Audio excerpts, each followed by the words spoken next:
लोग सोचते हैं कि मैंने सबसे बात करना इसलिए बंद कर दिया क्योंकि मैं एंटी सोशल हूँ। नहीं, ऐसा नहीं है। मैं बस थक गई हूँ लोगों को पीठ पीछे एक दूसरे को बर्बाद करते हुए और सामने आकर झूठा प्यार जताते हुए देखने से।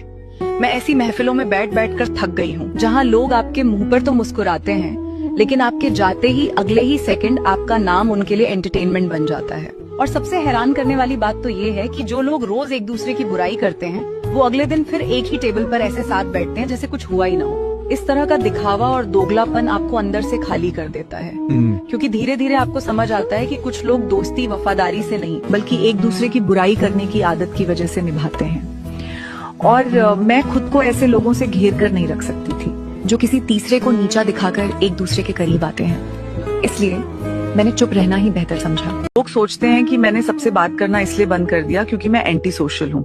नहीं, ऐसा नहीं है। मैं बस थक गई हूँ लोगों को पीठ पीछे एक दूसरे को बर्बाद करते हुए और सामने आकर झूठा प्यार जताते हुए देखने से।